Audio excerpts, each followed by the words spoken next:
ध्यान से सुनिएगा। तो हुआ कुछ यूं कि एक लड़का काम की तलाश में गांव से बड़े से शहर में पहुंच जाता है। अब उसके पास पैसों की कमी होती है, इसके लिए उसे जल्द से जल्द नौकरी ढूंढनी थी। अब वो आसपास पता करता है तो उसे मालूम पड़ता है कि एक बड़ी सी कंपनी है, वहां पे ऑफिस बॉय की जरूरत है। अब जैसे ही वो वहां पर पहुंचता है, वहां का एचआर उसका टेस्ट लेने के लिए थोड़ी बहुत ऑफिस की क्लीनिंग करवा के देखता है। अब उसमें वो परफेक्ट होता है तो वो एचआर उसे कहता है कि नौकरी तो तुम्हें मिल जाएगी, तुम एक काम करो, तुम अपना मेल आईडी दो, मैं तुम्हें जॉब लेटर भेजता हूं मेल पे। तो वो लड़का प्यार से बोलता है कि सर मेरे पास मेल आईडी नहीं है। तो वो एचआर क्या कहता है पता है? वो एचआर ये कहता है कि इस डिजिटल वर्ल्ड में जिसके पास मेल आईडी नहीं है वो एग्जिस्ट ही नहीं करता, और जो एग्जिस्ट ही नहीं करता उसे मैं नौकरी कैसे दूं? तुम यहां से जा सकते हो, मैं तुम्हें नौकरी नहीं दे सकता। वो लड़का निराश हो जाता है, लेकिन सरवाइव तो करना था। गांव से आखिरकार घर छोड़ के आया है, उसके जेब में ना 100 रुपए थे। अब वो क्या करता है, सामने उसे एक सुपरमार्केट दिखाई देता है, वो वहां पे जाता है और सुपरमार्केट से 100 रुपए में टमाटर खरीदता है और घर घर जाकर उन टमाटरों को बेचता है, और 100 रुपए से उसके पास 200 रुपए इकट्ठे हो जाते हैं।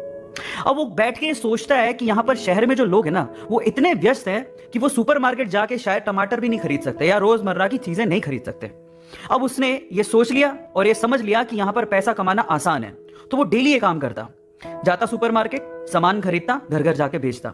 धीरे धीरे करके उसने एक दो लड़के भी रख लिए, ऐसे करके बिजनेस बढ़ते चले गया और फिर उसने अपना एक ट्रक भी खरीद लिया। फिर वो आसपास के गांव से सब्जियां लेके आता और वहां पर बेचता। ऐसे करके वो बंदा 1-2 साल के अंदर ही मिलियनर बन गया।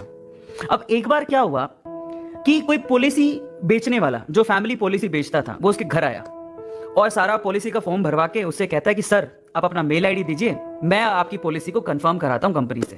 तो वो बंदा फिर से कहता है कि मेरे पास मेल आईडी तो नहीं है।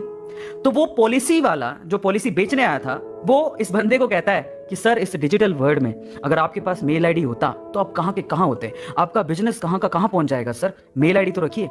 तो फिर वो प्यार से जवाब देता है कि अगर मेरे पास मेल आईडी होता ना, तो आज मैं किसी बड़ी सी कंपनी में ऑफिस बॉय की नौकरी कर रहा होता। इसीलिए आपके पास अगर रिसोर्सेज नहीं है तो उसका रोना रोना बंद करिए और आपके पास जो है उसकी कीमत को समझिए और वहीं से ही पैसे कमाने की और आगे बढ़ने की कोशिश करिए। रास्ता अपने आप मिलेगा।